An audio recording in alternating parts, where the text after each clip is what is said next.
con la doctora Jenny Vilcatoma.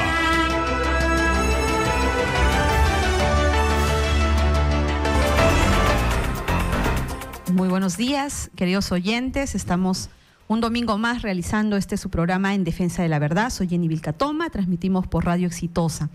Esperamos la comunicación de nuestros oyentes al 251-9422 y al número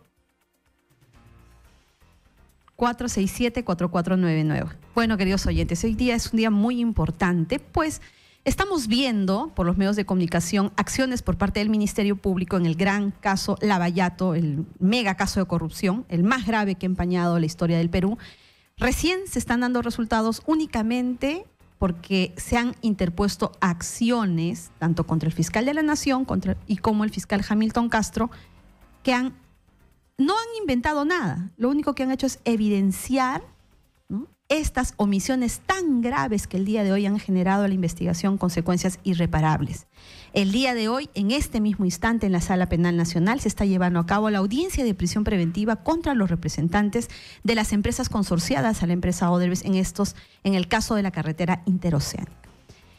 En efecto, todos estamos sorprendidos por este accionar del Ministerio Público, pero no sorprendidos porque realmente sea un accionar proactivo o un accionar oportuno, sino cómo es que recién se adoptan estas acciones habiendo dejado transcurrir tiempo valioso en el cual estas empresas, entre ellas la empresa Grañín Montero, ha desaparecido pruebas dentro de su empresa y ha vendido parte de su patrimonio. Escuchamos de la exposición del fiscal Hamilton Castro del requerimiento de prisión preventiva, argumentos como, por ejemplo, sostener de que se trata de una organización criminal. Pero en la investigación, el fiscal Hamilton Castro hasta el día de hoy no ha aperturado por el delito de asociación ilícita para delinquir. Es por eso que le cuestionamos al fiscal de la Nación haber emitido una resolución o una resolución de la Fiscalía de la Nación que derivó, ¿no?, la investigación que debía ir al sistema de crimen organizado a la Fiscalía de Corrupción de Funcionarios. Y la pregunta permanece: ¿por qué hasta el día de hoy, pese a que en su exposición indica que se trata de una organización criminal, no apertura por el delito de asociación ilícita para delinquir? ¿Y cuál es la respuesta? La respuesta es que si se aperturara por este delito, todos los delitos que se investigan de manera autónoma y por conexión en esta investigación se agravarían. Lo que vemos de manera sistemática es que los delitos por los que se están aperturando son por delitos menores.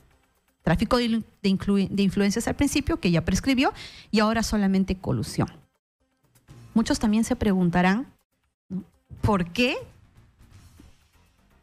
no se aperturó una investigación preliminar y por qué no se amplió la investigación preparatoria en el mes de marzo cuando lo peticionaban así desde la Procuraduría Anticorrupción? ¿Por qué recién se hace este pedido en este día? ¿Y cuál es la diferencia con haberlo hecho o haberlo atendido desde el Ministerio Público en el mes de marzo o en el mes de noviembre? La empresa Grañín Montero inició esta autoauditoría en el mes de enero. Es decir, si el fiscal aperturaba o ampliaba la investigación preparatoria, incluyendo a las consorciadas y incluyendo la empresa Grañín Montero, todavía en el mes de enero, febrero, marzo, abril, podía haber pedido una prisión preventiva porque hacer este tipo de acciones en el proceso constituyen actos de obstaculización. ¿Qué quiere decir? Que yo empiezo a hacer actos para desaparecer las pruebas, para manipular las pruebas antes que llegue el fiscal, de forma tal que lo que yo voy a hacer es impedir que el fiscal pueda descubrir la verdad en el ejercicio de sus funciones. Es decir, una prisión preventiva se pudo haber pedido en el mes de enero, en el mes de febrero, en el mes de marzo, y si la piden el día de hoy es totalmente extemporánea. Y como hemos dicho de manera reiterada, vemos que este accionar por parte del Ministerio Público únicamente se está dando porque se han visto evidenciados, no presionados, esa no es la expresión, sino evidenciados, ¿no?, frente a estas acciones que lo que hacen es iniciar procedimientos contra el fiscal de la Nación ante el Congreso de la República, ante el Consejo Nacional de la Magistratura y por otro lado contra el fiscal Hamilton Castro en la Oficina de Control Interno. Esto es lo que propiamente ha generado este tipo de acciones desesperadas, pues lo que ahora Ahora, como ya se ven envueltos en investigaciones que van a hurgar, que van a empezar a investigar, saber a fondo qué es lo que pasó, obviamente se van a poder identificar que del mes de enero al mes de noviembre hay una gran diferencia, porque la empresa Graña y Montero ya vendió su patrimonio y probablemente ya desapareció todas las pruebas. Y el hecho de incorporarlos ahora y el hecho de pedir una prisión preventiva el día de hoy no garantiza que en el futuro se vaya a interponer una sentencia, porque ya nos estarían contando con esos elementos de prueba que el fiscal necesitaría poder sustentarlos en un juicio oral para lograr una sentencia. Quiere decir, queridos oyentes, que en este momento se está perdiendo la grandiosa oportunidad, la única oportunidad que se tenía de poder luchar de manera frontal contra la corrupción y contra estos corruptos que el día de hoy ya parecen estrellas de cine en el Perú. Hablar el nombre del señor Jorge Barata genera pasiones y peleas en las redes, me he dado cuenta. Ya tenemos hasta el fiscal de la Nación, hasta el presidente de la Corte defendiendo al señor Barata. Tremendos delincuentes que le han robado al país y que, si bien es cierto, se están acogiendo a una colaboración eficaz, no quiere decir, señores, que tengan que salir libres de polvo y paja. No basta decir, prefiero que me digan que va a delatar a todos los corruptos. En efecto, los tiene que delatar, señores, queridos oyentes, porque es su obligación. ¿Acaso el señor Barata está preso en el Perú, tiene una orden de prisión preventiva en el Perú? No está. Ese de por sí ya es un beneficio. Si vemos un poquito más allá, el señor Alejandro Toledo sí tiene una orden de prisión preventiva. Y eso es porque no está colaborando. El señor Jorge Barata está colaborando, no tiene una orden de prisión preventiva. Pero lo que no quiere decir que se le va a perdonar y va a salir libre de polvo y paja. Es decir, que no va a tener ni un día de sentencia, ni siquiera lo van a incluir en la investigación. Pero lo más grave, está en riesgo el pago de la reparación civil, que no es un monto que tiene que pagar la empresa o su representante por todos. El señor Barata tiene que pagar por los actos delictivos que ha cometido la reparación civil que le corresponde al Estado peruano. La empresa Odebrecht, a través de su representante, la reparación civil que corresponde. Cada funcionario, por los delitos, porque las acciones son personalísimas, tienen que pagar la reparación civil por lo que han cometido, señores. No quiere decir que si tú le perdonas al señor Barata, todos tienen que salir perdonados. Al final son millones y millones de dólares que representan, no solamente como consecuencias de los actos de corrupción en perjuicio del Estado, la sobrevaloración que ha existido, todo el perjuicio que nos genera como país, porque ahí donde tenía que haber habido una carretera que realmente le sirva a los peruanos más pobres, no existe. Y sí existe en un lugar donde es un elefante muerto, porque se iba a hacer un gasoducto en un lugar donde no hay gas, cuando hay otros lugares donde sí se podía construir, donde sí podía generar un impacto positivo a los peruanos más pobres y cambiar su situación de vida. Es decir, esta reparación civil va a ser millonaria, pero el día de hoy a nadie le importa. Todos se han convertido en seguidores fanáticos de Barata, olvidando que el señor ha cometido graves delitos en nuestro país, nos ha convertido en su centro de operaciones, donde robaron, cometieron lavados de activos, se enriquecieron, corrompieron a todo tipo de funcionario que se les encontraba. Ponían y sacaban presidentes. Entonces, señores, no nos engañen. La población entiende claramente que estas acciones que se están realizando son tardías y que finalmente, cuando hablemos de una sentencia, van a ver cómo va a terminar estos casos, ya sin pruebas, con todas desaparecidas, o que hoy día se pretende lograr una prisión preventiva. Vamos a ver a futuro. Hace meses se pidieron prisiones preventivas contra el señor César Álvarez, por ejemplo.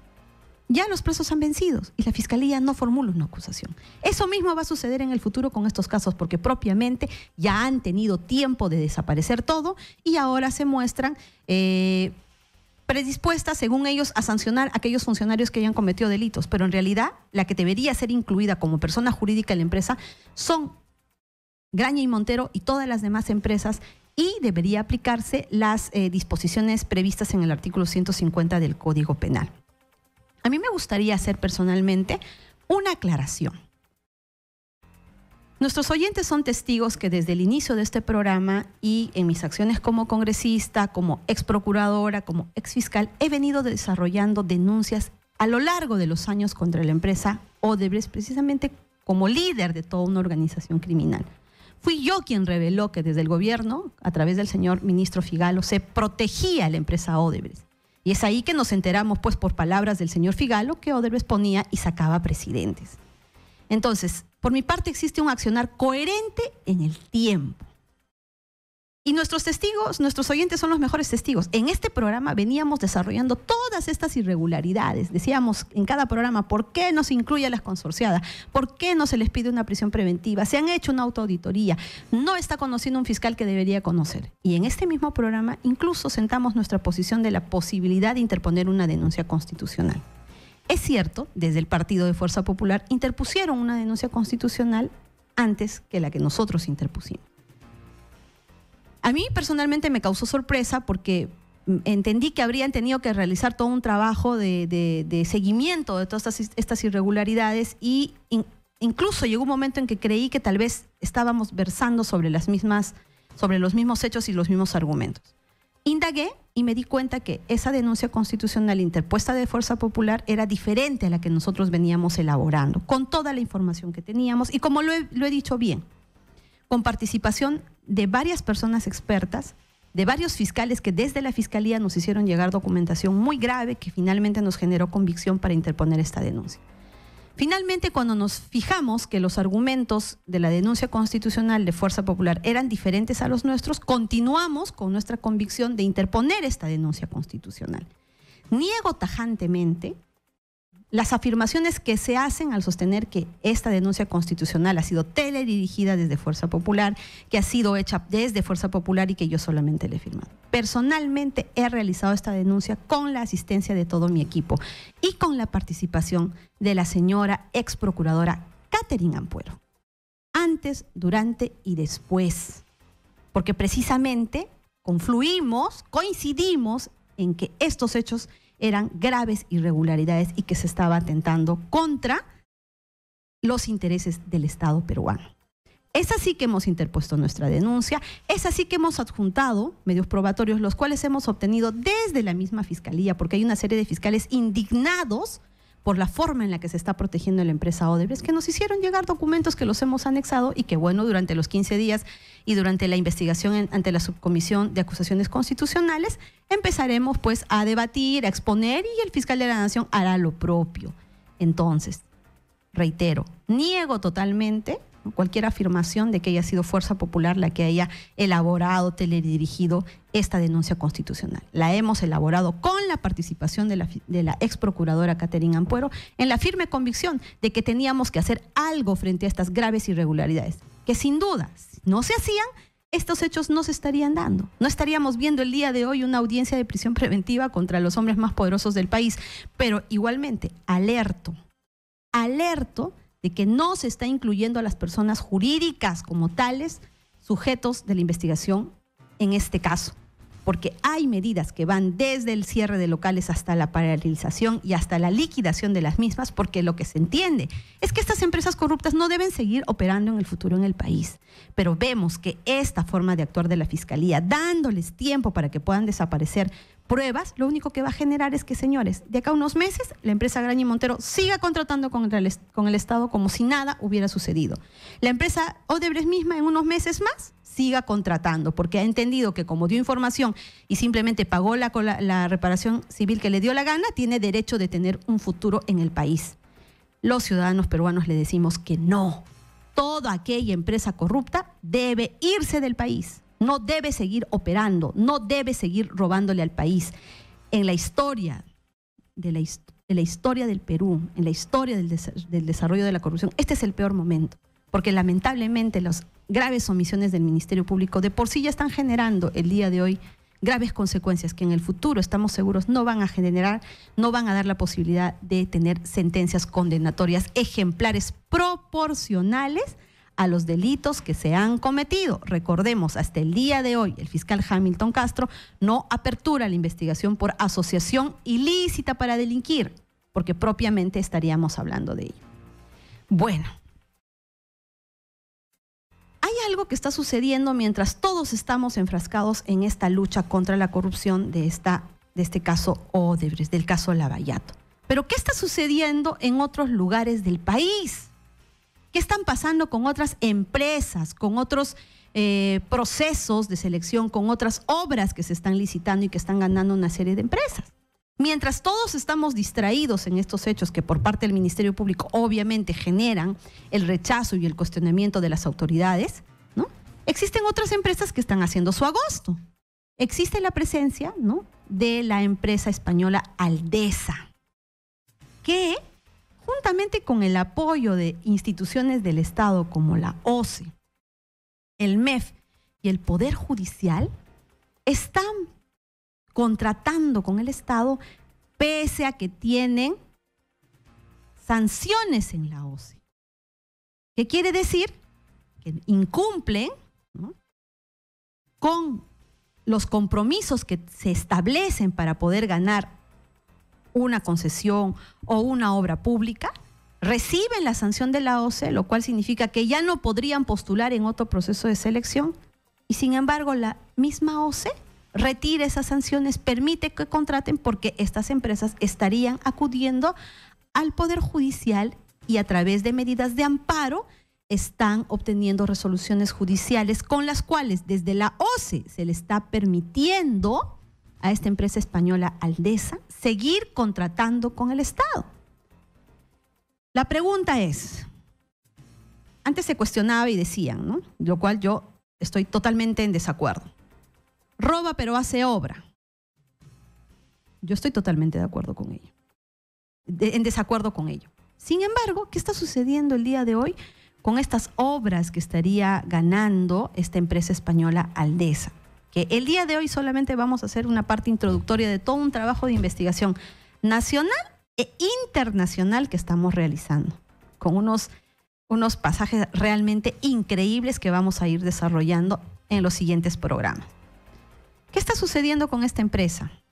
Pese a que no debería siquiera tener la posibilidad de participar en los procesos de selección, puede hacerlo gracias a la OCE, gracias al que el Poder Judicial emite resoluciones, ¿no?, en las cuales permite que esta empresa pueda contratar pese a que se encuentra sancionada. ¿Dónde ha venido haciendo sus trabajos? Puentes, escaleras, entramos en los distritos de San Isidro, Miraflores, Barranco, durante el periodo de la alcaldesa Susana Villarán. Todos verán en la Costa Verde hay unos puentes que han quedado a la mitad. Nadie se ha preguntado por qué han quedado a la mitad. Drenaje de aguas fluviales en la ciudad de Juliaca, en la cual pidieron un adelanto de 70 millones y a la fecha la obra está paralizada. Se sabe que en México y en España y en Guatemala también tienen serios cuestionamientos. ¿Qué está sucediendo? Ganan la obra, reciben los millones de adelanto y luego simplemente con una serie de argucias que obviamente las juegan en pared con los funcionarios públicos con los que se coluden, generan un incumplimiento y lo orientan todo hacia un arbitraje. Es decir, en estos procesos ya ni siquiera existe una obra mal hecha o abandonada o sin terminar. En algunos casos no existe, porque ya el pacto colusorio no está en el hecho de que le van a ceder o les van a facilitar el ganar la buena pro para que ejecuten la obra y roben la mitad y presenten una obra mal hecha, pero no importa. No, aquí el pacto colusorio ya estaría contemplando que no se va a hacer ningún tipo de obra, que simplemente van a ganar el proceso de selección, van a iniciar, van a obtener el adelanto y luego se van a generar circunstancias que paralicen la ejecución de esa obra y todo se dirija a la presencia de un arbitraje. Obviamente en perjuicio o en beneficio del Estado peruano. Siempre en perjuicio. Siempre la empresa gana. Y eso está pasando de manera sistemática a nivel nacional. Queremos decirles, queridos oyentes, y a estas empresas que se encuentran cuestionadas y que, por cierto, no son investigadas por el Ministerio Público. Estas investigaciones nos llegan por los mismos ciudadanos que viven en estas zonas, en estos lugares y que esperan meses y meses y meses. Y ahí está el letrero que ya venció el plazo donde tenía que haber sido ejecutado y no lo ejecutan, van y averiguan, indagan, hay arbitrajes, resulta que nunca lo van a hacer, nunca lo van a terminar. Muy bien, todas esas personas nos han traído información valiosísima e incluso tenemos información internacional que va a evidenciar este accionar de esta empresa que el día de hoy está cometiendo iguales o peores actos de corrupción que la empresa Odebrecht. Queremos mandarle un mensaje claro a todas estas empresas que están ganando licitaciones a nivel nacional, ya sean empresas peruanas o empresas extranjeras. Señores, No les vamos a permitir que le sigan robando al país. De por sí, los actos de corrupción de esta organización criminal liderada por Odebrecht está dejando un país en debacle. Y lo poco que existe, que debería ejecutarse el día de hoy en manos de estas empresas corruptas, también se está perdiendo y se va a seguir perdiendo. Es por eso que este accionar del Ministerio Público, al ser de esta forma, lejos de perseguir el delito, generan este tipo de situaciones. Todas estas empresas van a exigir lo mismo. Van a exigir un tratamiento igual que está recibiendo el señor Jorge Barata. Van a exigir, ¿no?, que ya van a colaborar, pero que no les liquiden la empresa. Van a sacrificar a un par de funcionarios, unos meses de orden de prisión preventiva y al final no van a haber sentencias. No van a pagar la reparación civil porque, no lo olviden, igual hecho, igual derecho. Esto que están haciendo de manera extraordinaria y que no se ha visto en ningún otro caso, en el caso Odebrecht, lo van a exigir también como beneficio otras empresas.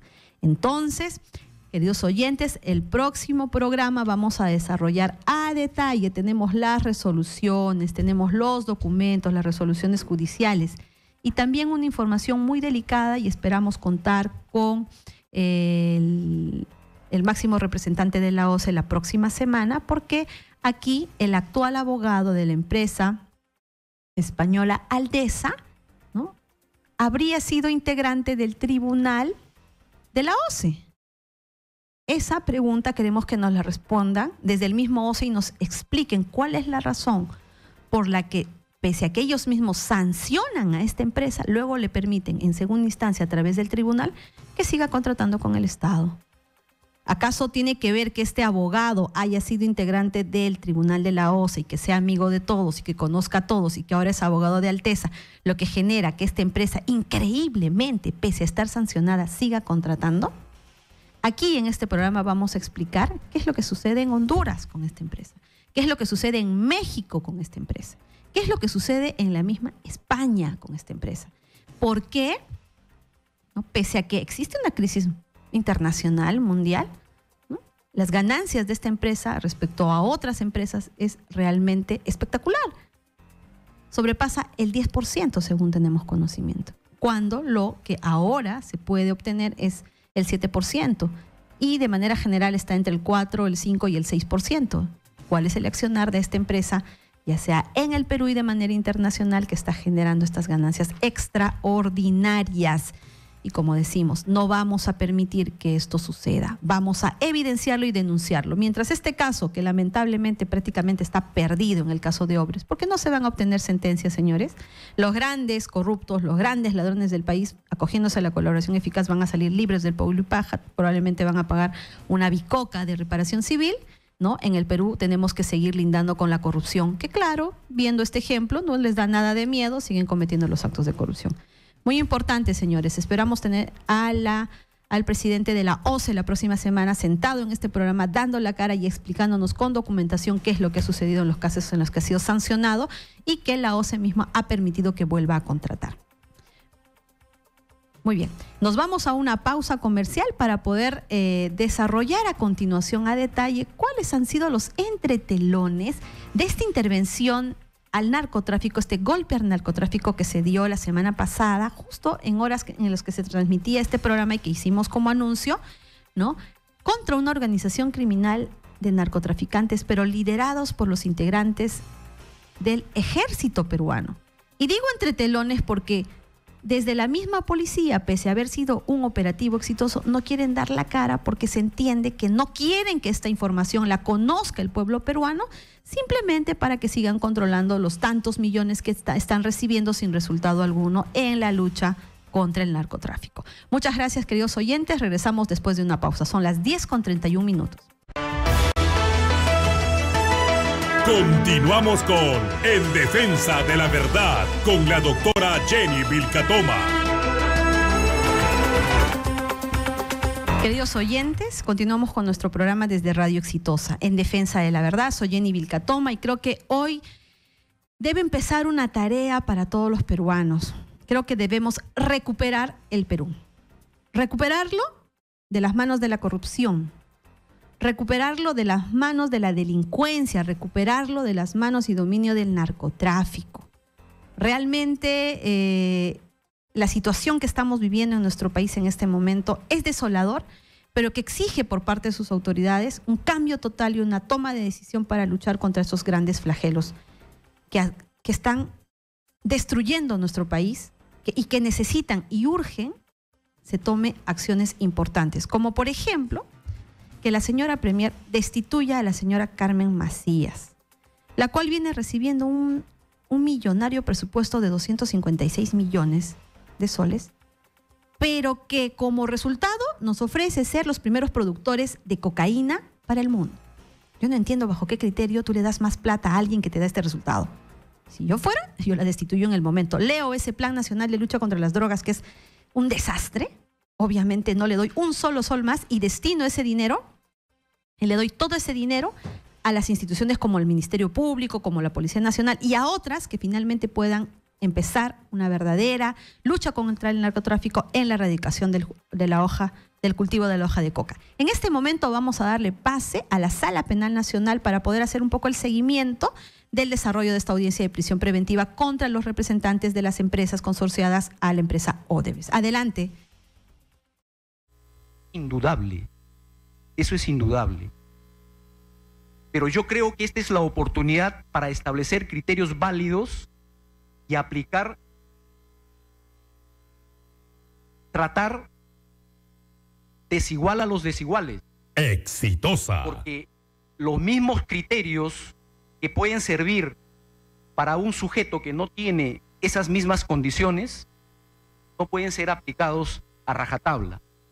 Debemos tener en cuenta, señor juez, el caso concreto, y lo que la Fiscalía postula es que justamente, como además la doctrina procesal y la circular de prisión preventiva lo autorizan, lo dicen, esas condiciones precisamente son condiciones que permiten a esta clase de personas tener toda la estructura, todas las facilidades, todas las condiciones para eludir la acción de la justicia.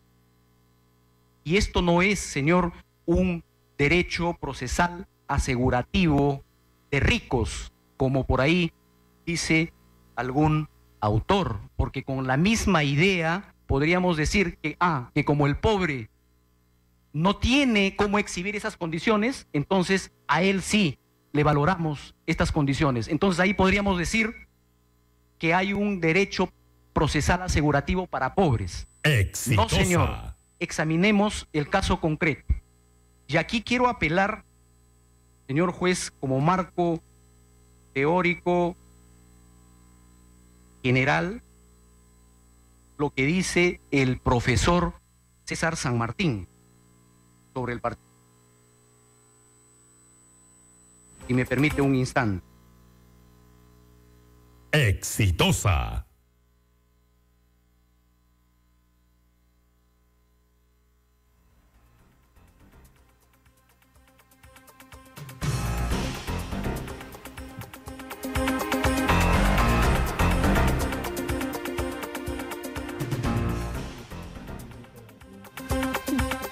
Pero ¿cómo?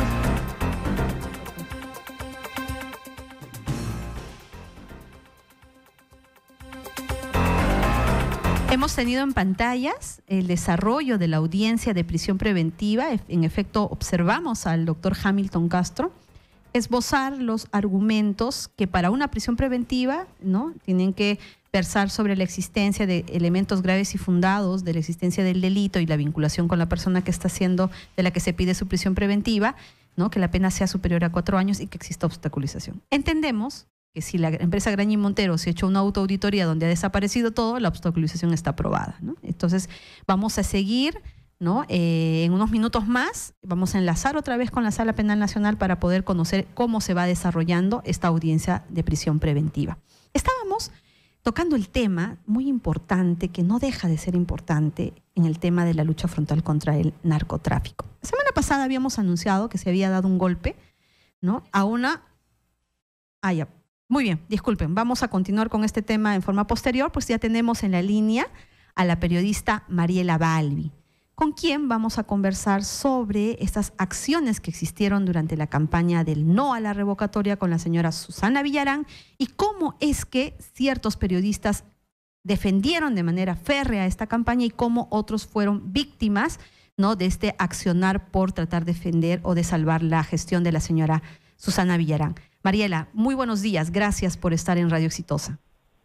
¿Cómo estás, Jenny? Un gusto acompañarte. ¿Cómo estás, amigo? Bienvenida. Hemos leído un artículo que has escrito, Poderoso Caballero Don Dinero. Quisiéramos, por favor, que le expliques a nuestros oyentes qué te llevó a hacer a desarrollar esta información, por cuanto ya hoy conocemos todos, ¿no?, que la campaña de la revocatoria del no fue financiado con dinero corrupto proveniente de las empresas OAS y de la empresa Odebrecht.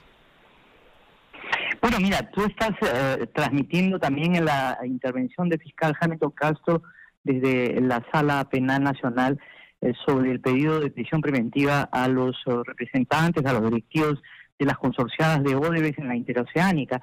Y bueno, lo que se ve es que Odebrecht pues daba manos llenas, ¿no? Cuando Dios da a manos llenas, y eso es lo que yo he querido evidenciar ahí, que tú lo debes saber mejor que yo, porque cuando estuviste en el Ministerio de Justicia y tuviste este encontronazo con precisamente la investigación de Odebrecht, pues te dijeron, ni te metas, ¿no? Odebrecht pone y saca presidentes. Nada más y nada menos, ¿verdad? Nada más y nada menos. Nada más y nada menos. Purita verdad, lo que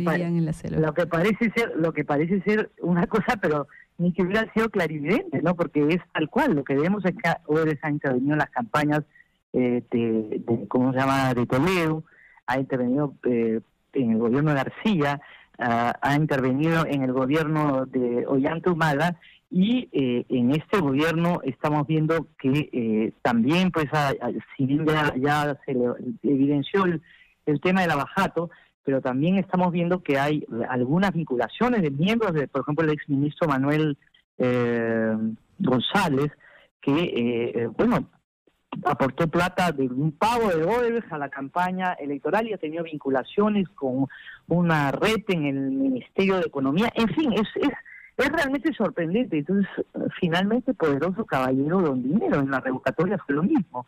En la revocatoria le ha dado 3 o 4 millones de dólares, no me iba a quedar claro porque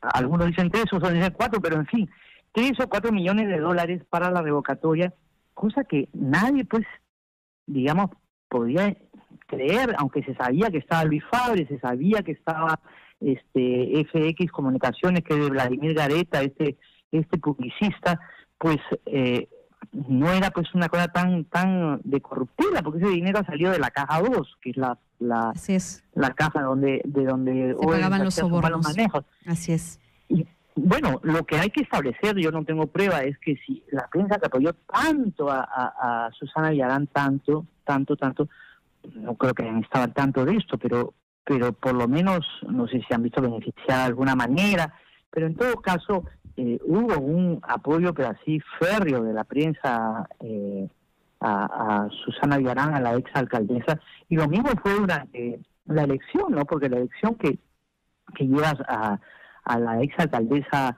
al sillón municipal fue una elección bien contenciosa, terminó con el protoaudio, en fin, fue una cosa bien agresiva, por decirlo así, y también se deben haber gastado millones, no sabemos de dónde ha salido, pero no sé si no puedo afirmar que haya salido de Odebrecht o hayan salido de esas empresas brasileras. Tal vez hicieron un pacto antes, pero en todo caso fue una campaña bastante, se decía franciscana, pero no lo era, ¿no? Entonces, ahora vemos pues que Poderoso Caballero se ha infiltrado en prácticamente toda la clase política, ¿no? Así es, Mariela. Lo has dibujado bien en tu artículo, expones lo que pocos decían y que siguen sosteniendo el día de hoy, pero que finalmente tuvieron la razón. Tú eres una de las periodistas con mayor experiencia y prestigio en nuestro país. Los periodistas obedecen, tienen un deber de observar la legalidad, que quiere decir ese deber de transmitir la verdad. Tienen la verdad en sus manos, tienen el deber de transmitirla a los ciudadanos sin ningún tipo de alteración. Lo que vemos con Poderoso Caballero Don Dinero es que los periodistas, muchos de ellos, habrían faltado a ese deber. Quiere decir que el dinero de la corrupción no solamente socavó las estructuras de la administración pública, sino también del periodismo, que cumple una labor indispensable en compromiso con la ciudadanía. ¿Es acaso este un momento, Mariela, que amerita que dentro de las investigaciones penales pueda también aperturarse una línea de investigación que pueda revelar de manera objetiva, es decir, en base a indicios, a pruebas, que los periodistas que hayan realizado esta, digamos, acción de defensa sistemática a favor de Susana Villarán hayan recibido algún tipo, no solo de dinero, que puede haber sido hecho de mano a mano, lejos del sistema bancario, sino que también se puedan haber beneficiado con bienes o que se puedan haber beneficiado desde la municipalidad de otra forma, ya sea con consultorías, ya sea con que algunos artistas luego se beneficiaron con el uso de los teatros, pero no porque realmente se quería difundir el arte, sino porque era la devolución de un favor respecto a aquello que se había realizado, ¿no?, con dinero de la corrupción. Bueno, mira, eso en realidad el periodista lo que hace es informar, en mi modesta opinión, ese es el deber, informar siempre mostrando los dos lados de la noticia y nunca, digamos, tomando partido por una o por otro, porque para eso existe, este es una especie de cassette que hemos escuchado siempre, para eso existe el editorial. El medio tiene el derecho de, digamos, pronunciarse sobre los temas que ocurren en el país, en la sociedad, a través del editorial, a través de los artículos, pero digamos, sobre todo el editorial, ¿no? Pero la noticia, lo que sucede, lo que ocurre, lo que pasa, el cubrir la noticia, el informar, es otra cosa, ¿no? Ahí uno no puede parcializarse. Pero desde Vladimir Montesinos y en el gobierno de Fujimori hemos visto que había medios y habían periodistas que estuvieron nunca supimos exactamente, porque se decía que había una lista, nunca apareció, no lo sé, yo tampoco soy Sherlock Holmes para estar buscando quién está en qué, pero en la época de ¿cómo se llama?, de Susana Villarán, bueno, se sabe inclusive del Ministerio de Educación, ¿no? Hay medios digitales que se han, digamos, no sé de qué manera beneficiados, pero que eran cercanos a la gestión municipal, ¿no? Y luego tampoco conocemos la lista esta del Ministerio de Educación de las personas que fueron contratadas, de las consultorías, cómo funcionaba esto. Hay algunos indicios, ¿no? Igual con Odebrecht, ¿no? Porque dicen también, pero no me consta, que hay una lista de periodistas que eran cercanos a Odebrecht, ¿no? Pero periodistas, y supongo que también detrás del periodismo hay medios, ¿no? Pero como te digo, yo no soy fiscal como para tener esos datos así tan precisos y puntuales, pero eso es lo que hemos vivido, ¿no? Así es, Mariela. Se sabe, ¿no? Agradecemos tu intervención, Mariela, y tú lo has dicho, creo que este es el momento para que se conozca toda la verdad y se establezcan las responsabilidades, así como se está intentando conocer qué sucedió en la administración pública, qué sucedió desde las empresas privadas. Tenemos el día de hoy la realización de una audiencia de prisión preventiva. Ya tenemos un antecedente, incluso en el caso de la centralita desde Ancash, dio lugar a la prisión de varios periodistas porque precisamente habían vendido su línea editorial a la causa de la organización criminal.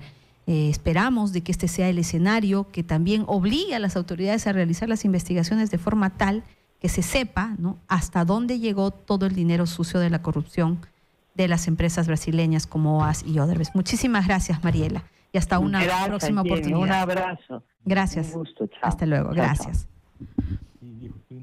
Muy bien. Hacemos un llamado a las autoridades. ¿Cuándo vamos a empezar a conocer el accionar, ¿no?, que haya comprometido también a líneas editoriales, a periodistas, a artistas y sobre todo en algo que está totalmente evidenciado en relación a la campaña de la señora Susana Villarán? Bueno, a continuación voy a darle la bienvenida a mi invitado, al doctor Francisco Díez-Canseco Tábara.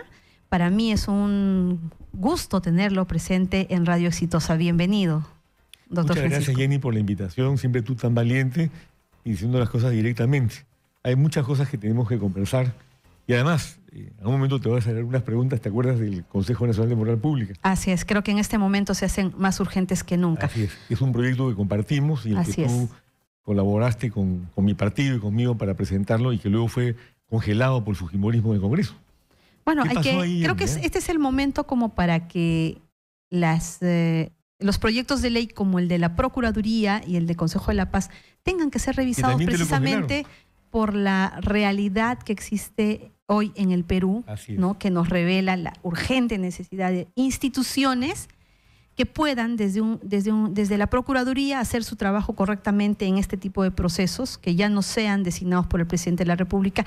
Y en el caso del Consejo de la Paz, un poco para que nuestros oyentes nos entiendan, era una figura para que exista una institución que pueda investigar y sancionar de manera independiente a todo funcionario público. Pues ya sabemos, otorongo no come otorongo, entonces en las instituciones los organismos de control interno no funcionan porque nunca imponen las sanciones. Bueno, doctor, de eso y muchas cosas más vamos a conversar. Yo quisiera iniciar esta entrevista preguntándole desde su experiencia, desde su proyección, ¿qué le espera al país?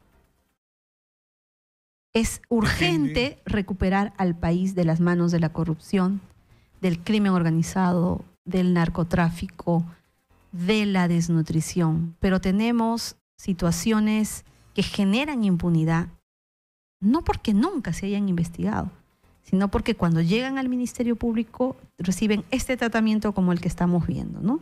Meses y meses y meses sin incluir a las empresas consorciadas en el tema Odebrecht en la investigación, y que hoy se pide una orden de prisión preventiva cuando prácticamente ya todo ha terminado. ¿Qué le espera a nuestro país, doctor Francisco? Yo lo que veo, Jenny, en los recorridos que estoy haciendo por todo el Perú en este momento como presidente de mi partido político, es que hay una ola de indignación, de protesta y de hartazgo. He hecho unas cortas encuestas en el curso de jornadas que hemos realizado en la Universidad del Callao, en Casma, en Piura, en Ica, en Huaraz, y con muy buena concurrencia. Y mira la respuesta a dos preguntas. Primera pregunta, que levante el brazo, Callao habían 500 alumnos de la universidad y gente que había venido a escuchar. Que levante el brazo quienes conozcan un alcalde honesto. Nadie levantó el brazo. Es que a nivel nacional no existe 92%. Un alcalde que no tenga una investigación a nivel de las fiscalías anticorrupción. Segunda pregunta. Recordé el caso de Botswana, donde el presidente de Botswana votó a todos los miembros del Poder Judicial sin excepción. Los votó a todos. Y pregunté, en los lugares donde te acabo de señalar, ¿quién está de acuerdo, quien esté de acuerdo que levante el brazo en votar a los miembros del Poder Judicial del Perú? Todos levantaron el brazo. Entonces, esto refleja, primero, lo que usted acaba de decir, Jenny, o sea, que hemos llegado a un punto, digo yo, de inflexión, a partir del cual las cosas van a empezar a cambiar por la propia naturaleza de ellas. Ya el Perú no da para más con lo que estamos viendo. Segundo lugar, hay, como consecuencia de todo lo ocurrido, un nivel de protesta sin precedentes y de personas que han comenzado... La población está cansada de la corrupción. Más que cansada, está harta. Y sobre todo porque el peruano pobre es el que sufre las consecuencias de la corrupción. Porque es a ese peruano pobre al que le falta el puente, al que le falta su carretera de una trocha carrozable, al que le falta agua, desagüe, hospitales. Así es. El CIS está desfinanciado desde el mes de marzo, que es el que debe atender a los más pobres del Perú. Y sin embargo, este gobierno, por ejemplo, acaba de emitir 2.000 millones de dólares de bonos para financiar la refinería de Talara, que todos sabemos de antemano que está quebrada. Así es. ¿Dónde está el interés del presidente de la República, y diría yo del propio, no te incluyo, por supuesto, pero de la mayoría parlamentaria, en las situaciones de crisis social del país? La educación, la salud, la justicia, como bien se ha señalado, la seguridad, cero, no avanzamos en nada. Y dentro de este contexto, la corrupción. Yo quisiera mencionar un par de cifras que me parecen significativas. Se habla mucho que Toledo recibió una coima de 20 millones de dólares por los contratos de la Interoceánica Sur 2 y la Interoceánica Sur 3, que es la razón por la cual están sentados en el banquillo de los acusados ahora los socios de Odebrecht. Bueno, en el primer contrato, el de la Interoceánica Sur 2, el contrato fue por 265 millones de dólares. Después de 7 agendas, subió a 1.041 millones de dólares. Y el segundo contrato, que es el de la Interoceánica Sur 3, fue originalmente por 395 millones de dólares y subió a 1.071 millones de dólares. Estas son cosas, Jenny, que yo creo que deberíamos repetir y recalcar para que todos los peruanos perciban que ese dinero que se han embolsicado estos corruptos es de todos nosotros. Pero, dinero doctor, que pagamos cuando compramos, no sé, fideos, en fin, los productos que pagan ICB o de pago de impuestos de ese renta. monto que usted nos explica, doctor, no está preveyendo o no está contemplando la reparación civil que nos deberían de pagar y que probablemente eso es lo que se robaron. van a pagar. Y ahora yo digo, ya tratando dentro de esta tragedia nacional de rescatar un poco del sentido del humor. Toledo es un pésimo negociador. No le pagaron el diezmo, le pagaron el 1%. Porque el sobrecosto ha sido del orden de 1.800 millones de dólares. Se le han debido pagar pues su diezmo, 180 millones. Le pagaron 20 milloncitos. Hicieron una chancha entre todos para cubrir esto mientras se embolsicaban, no decenas, centenares de millones de dólares. Porque nadie puede decir que una carretera de 300 kilómetros sube en su costo de 265 millones a 1.041 millones. Es un récord mundial de sobrecosto, de coima de corrupción y, por supuesto, de apropiación ilícita del dinero de todos los peruanos. Frente a eso, ¿no es cierto?, ha surgido, felizmente, toda esta situación. Muy valiente tu denuncia contra el fiscal de la Nación, porque, entre otras cosas, ha acelerado un proceso que estaba o desacelerado o lo estaban poniendo un poquito al costado en el archivo. Y aquí los tenemos al frente estos señores confrontando la posibilidad real de que los metan adentro por 18 meses, sin precedentes en la historia del Perú, realmente.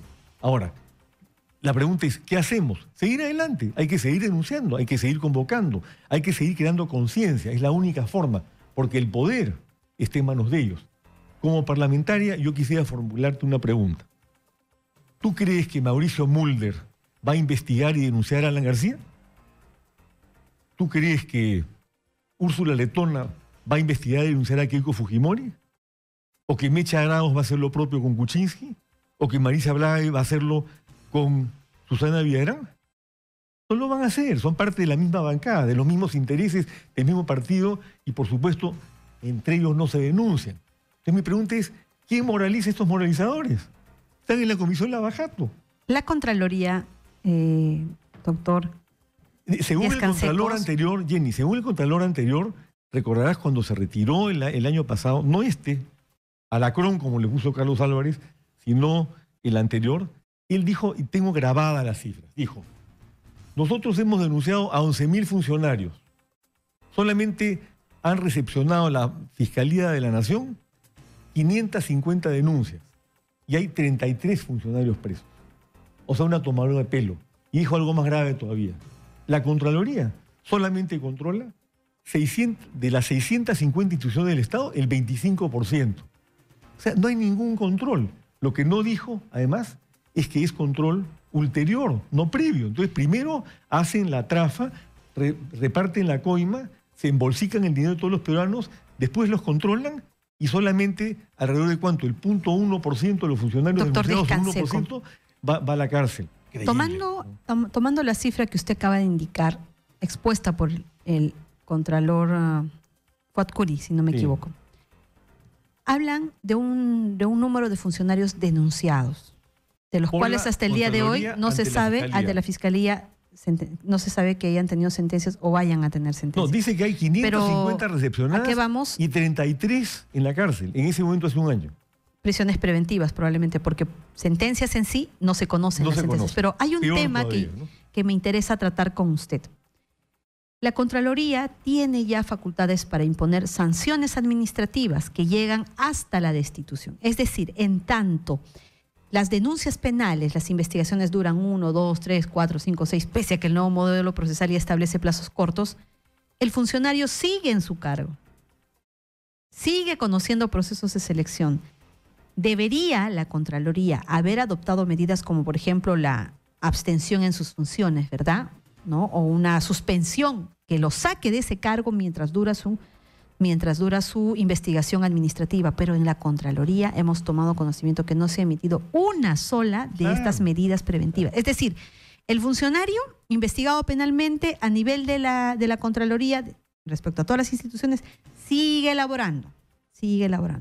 Tampoco conocemos de sanciones que hayan ido hasta la destitución, pero quisiera, por favor, que me permita terminar. O digo, Alarcón, ¿sigue trabajando en la Contraloría? Creo que sí. No, ya tenemos un nuevo Contralor. Pero él había sido funcionario de línea. No, ya no. Ya el no señor regresó. Alarcón ya no trabaja en la Contraloría. Pero lo que quiero llegar es a lo siguiente. Los órganos de control en las instituciones no están funcionando. El de la Contraloría, hasta el día de hoy, no hace que los funcionarios corruptos salgan de los cargos, permanecen en sus cargos. Si nos vamos a otras instituciones, los órganos de controles que investigan a sus integrantes no emiten sanciones de destitución, por lo tanto, ellos, aun así tengan investigaciones penales, permanecen en los cargos. El órgano de control interno del Ministerio Público, que es la Oficina Desconcentrada de Control Interno, la Oficina Suprema de Control Interno, investiga a los fiscales, pero no conocemos de destituciones. Desde la OCMA, su organismo de control interno, tampoco tiene una acción eficaz y eficiente proporcional a la cantidad de interposiciones de queja. Casi más del 70% son declaradas improcedentes, es decir, ni siquiera son investigadas. ¿Qué nos queda? ¿Cuál debe ser esa propuesta, doctor Francisco, para que las investigaciones se den de una forma externa, de forma tal que a todos los niveles, se garantice realmente una investigación prolija, una sanción y que se logre destituir a aquellos funcionarios corruptos que siguen en los cargos? Yo voy a pedirle que me responda esta pregunta luego de nuestra pausa comercial. Son las 11:01, retornamos después de la pausa comercial. ¿Cómo va el trabajo de los órganos de control interno, de control disciplinario respecto a lo que se les imputa como infracción disciplinaria a los funcionarios? Porque se entiende que mientras dura la investigación penal, ese funcionario sigue en ese cargo, sigue llevando a cabo procesos de licitación, sigue integrando comités de selección, sigue en esos mismos cargos pese a que tiene graves denuncias ante el Ministerio Público. Entonces, ¿qué hacer? ¿Están funcionando los órganos de control interno dentro de las instituciones? ¿Están sancionando? ¿Están aplicando medidas cautelares como las suspensiones, por lo menos para que dure la investigación no sigan con las arcas abiertas para seguir robándole al país? Doctor, ¿qué hacemos con esa situación tan terrible? Porque es una realidad que no estamos viendo, sin embargo, no es menos importante.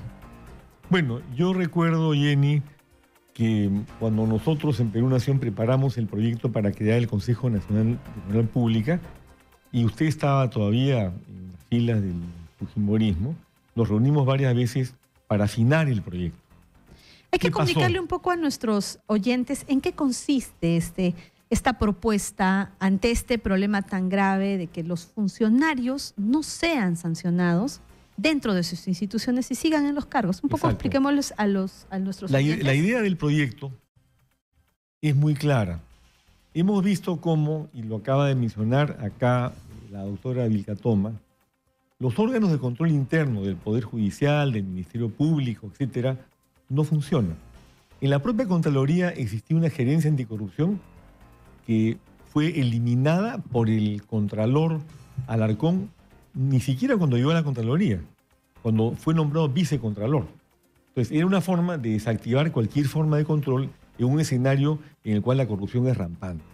La propuesta del Consejo Nacional de Moral Pública tiene por objeto crear un organismo por ley, con autonomía, con independencia, y que se integre por personas probadamente honradas. Las hay en el Perú. Yo creo, por ejemplo, que entre las personas honradas está obviamente Jenny Vilcatoma. O sea, que no tiene temor de salir a decir, como ya se dice en este programa, la verdad, y que sabemos que se ha enfrentado valientemente a la corrupción. Pero como ella, hay muchas personas más que están dispuestas hoy día, yo lo he constatado, a fajarse en la lucha contra la corrupción y a cerrarse contra estos poderosos impunes que le han robado dinero a todos los peruanos. Entonces, la idea del Consejo Nacional de Moral Pública es que, creado, integre tribunales de honor, por ejemplo, del Poder Judicial o en el Ministerio Público, para que se encarguen de identificar y de votar a los corruptos, como se hizo en Botswana, como lo hizo la Comisión Anticorrupción de Hong Kong, como se ha hecho en Singapur, como se ha hecho en diferentes partes del mundo, que se crean organismos autónomos que son externos al poder político, que integra una corrupción sistémica que no se puede romper por dentro porque todo está tomado. ¿Qué pasó, por ejemplo? ¿Por qué en Guatemala ha podido la fiscal Eliana Saldaña sacar al presidente corrupto de Guatemala, Pérez Molina, que está ahora preso? Porque actuó en forma autónoma y se fajó. ¿Por qué lo hizo Sergio Moro en el Brasil y cómo? Porque se enfrentó al poder. Acá, ojalá que Richard Concepción Carguancho, que hasta ahora ha demostrado su autonomía e independencia, se mantenga firme en esa posición. Pero la idea es que para una situación de corrupción sistémica tan extendida, necesitamos crear un organismo que sea externo a todos los organismos ya tomados por la corrupción y que empiece uno a uno a hacer lo que se tiene que hacer, votar a los corruptos. Sobran las regulaciones, sobran las leyes, sobran los reglamentos. En el último escándalo palaciego de Kuczynski nombraron una comisión encargada de hacer propuestas anticorrupción. ¿Dónde están las propuestas? Creo que ha sido de adorno esa, de adorno, cosmético, esa creación, porque hasta el día de hoy no vemos ninguna medida por parte del gobierno. Es que también el gobierno no quiere luchar contra la corrupción. No puede, porque es parte de la corrupción. Lo hemos visto en Chincheros y estamos viendo cómo están saltando todo el tiempo las vinculaciones del señor Kuczynski con Odebrecht, que se niega a concurrir al Congreso a declarar y tiene su foja limpia. ¿Por qué no va y declara y confronta y señor, yo no tengo nada que esconder? Hay mucho por hablar por parte de Kuczynski sobre todas las conexiones que ha hecho en el curso de toda su carrera pública. Entonces, necesitamos un organismo de esa naturaleza que limpie de corruptos al Estado. Como acabo de mencionar. Que siga procedimientos administrativos con observancia del debido proceso, que permita el ejercicio de la defensa a estos investigados, pero que finalmente nos dé un resultado, pues porque las instituciones, doctor, están abarrotadas, están tomadas por esos funcionarios nombrados y que lamentablemente cometen actos de corrupción de manera sistemática y que nadie los toca, porque es la verdad. Preguntemos de aquellos que tienen investigaciones si siguen en sus cargos. Preguntemos y se van a dar tamaña sorpresa porque lamentablemente en todas las instituciones siguen ejerciendo sus cargos, siguen integrando comités de selección cuando están denunciados por colusión, por cohecho, por graves delitos, incluso con pruebas que, claro, obviamente las investigaciones en provincia son aún peores porque demoran una eternidad. ¿Y dónde están? Preguntémonos todos, ¿dónde está aquel funcionario que se denunció? Vayan a ver a la institución, bien sentado en su cargo. Doctor Díaz-Canseco, agradecemos su presencia por cuanto este es un tema que creo cobra relevancia en este momento, en cómo se adoptan acciones de lucha frontal contra la corrupción. El Ministerio Público lamentablemente no ha dado una respuesta de lucha frontal contra la corrupción en el cumplimiento de sus deberes, que es la persecución del delito oportuna, lo cual no estamos viendo. Y eso nos obliga también a ver cómo es que están los integrantes, los funcionarios de las instituciones públicas, y es en este contexto que nace y cobra relevancia y urgencia la creación de un órgano autónomo que puede investigar a todo aquel funcionario corrupto y que pueda luego de un debido proceso imponer una sanción que haga que esos funcionarios salgan de la administración pública. Porque en tanto continúen, la corrupción va a seguir sistemática, generalizada. Doctor, agradecemos mucho su presencia, esperamos contar con usted en una próxima oportunidad. Muchas gracias, Jenny. Lo único que le pido es el apoyo, que ya lo ha dado usted, a la creación del Consejo Nacional de Moral Pública en el Congreso de la República. Y un segundo punto que creo que debemos presionar, la educación en valores. Hay que comenzar desde el colegio, la universidad, la familia, para que las nuevas generaciones no caigan en la trampa a la que nos han llevado los corruptos, que felizmente hoy día están uno a uno cayendo, y espero que continúen cayendo en manos de la justicia. Así es. Muchas gracias, doctor. Muchas gracias. Hasta una próxima oportunidad. Queridos oyentes, este es un día que capta sin duda la atención y genera mucha tensión también, pues en la Sala Penal Nacional se estaba llevando a cabo la audiencia de prisión preventiva a cargo del juez Concepción Carguancho respecto a los representantes de las empresas consorciadas. Esta semana hemos obtenido resultados que no habíamos visto antes, que nos hacen ver que las empresas consorciadas no habían sido investigadas oportunamente en este gran caso de corrupción. Para ello contamos en nuestros estudios con un abogado procesalista de renombre, prestigioso, el doctor Carlos Caro, con quien vamos a poder desarrollar todas estas incidencias que se han ido dando esta semana, que creo que han dado más resultados que en todos estos últimos años, que ya se conocían los grandes actos de corrupción liderados por las compañías brasileñas OAS, Odebrecht, Camargo y Correa. Doctor Caro, muy buenos días y bienvenido a nuestro programa. Muy buenos días, Jenny. Gracias por la invitación. Nos habíamos encontrado el domingo pasado y reclamábamos, doctor Caro, que desde el Ministerio Público no se había emitido una apertura de investigación preliminar o se habría ampliado la investigación preparatoria en el caso de la Interoceánica, por lo menos donde el señor Alejandro Toledo ya tiene un orden de prisión preventiva. Durante esta semana hemos conocido que se ha dado esta apertura o esta ampliación de la investigación preparatoria. ¿Qué implica que esta decisión se haya tomado dejando transcurrir prácticamente 10 meses desde que el 21 de diciembre ya se conocían del año pasado estos graves actos de corrupción? Claro, yo creo que este tema a los propios investigados les debe haber caído por sorpresa y les debe haber sonado muy mal, ¿no? Porque ellos han estado a la espera, siempre decían, de una notificación. Y lo que había habido por parte de la Fiscalía son actos de corroboración en el expediente de colaboración eficaz del señor Barata. Ahora ya estamos escuchando cuáles son las pruebas que se han corroborado.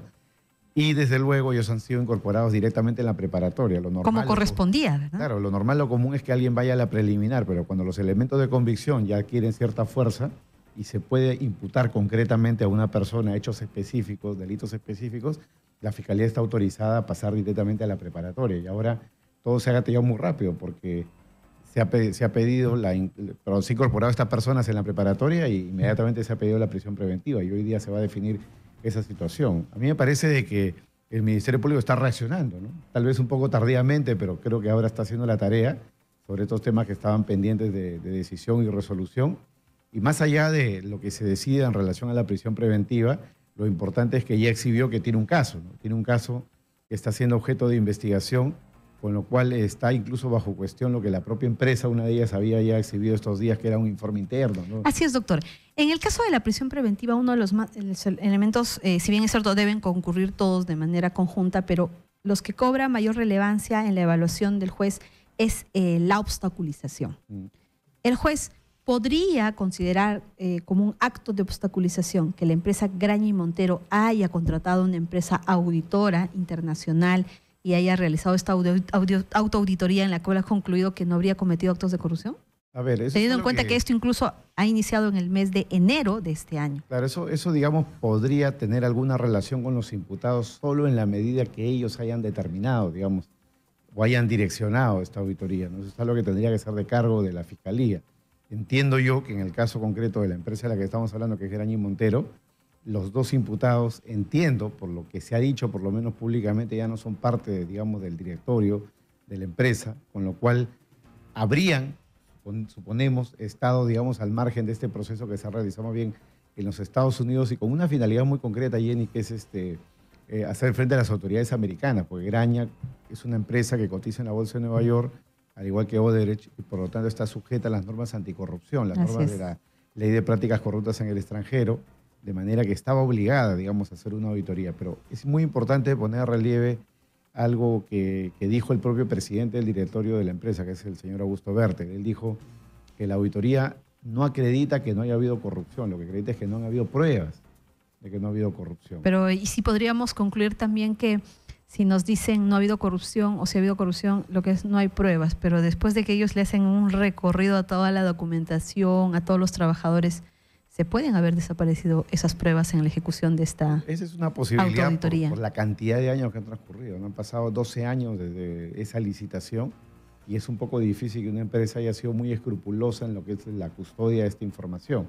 Ahora que venía para tu programa, yo escuchaba el requerimiento de prisión preventiva del fiscal y el fiscal ha puesto a relieve algunas cosas que pueden ser interesantes, ¿no? Le ha puesto a relieve de que en verdad este neteo final en las utilidades se produjo recién en el año 2011.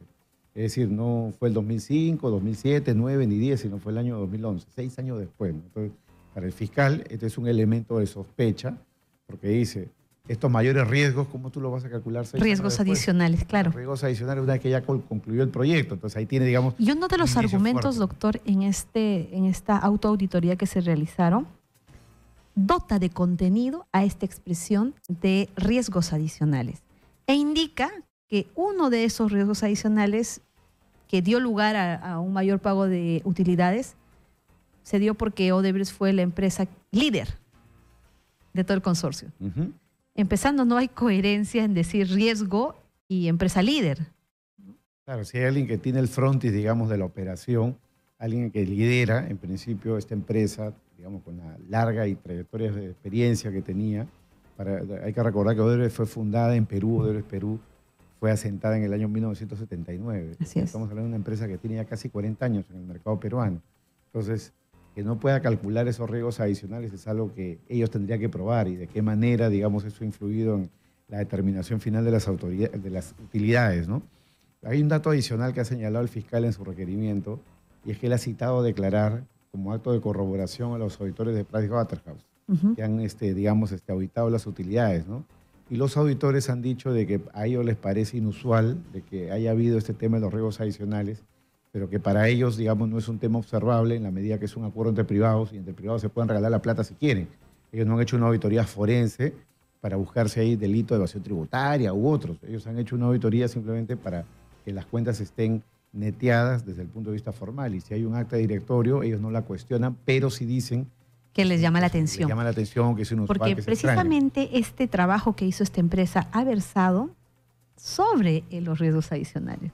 Es por eso que salta a sospecha, y si bien es cierto ya los representantes sobre quienes se pide la prisión preventiva el día de hoy ya habían dejado de serlo en este año, el hecho de hacer esta auditoría y dirigirla, ¿no?, como objeto sobre los riesgos adicionales, que es precisamente donde se estaría observando en cómo se repartieron las utilidades, y cobra coherencia la declaración del señor Barata al decir que había una fórmula, ¿no?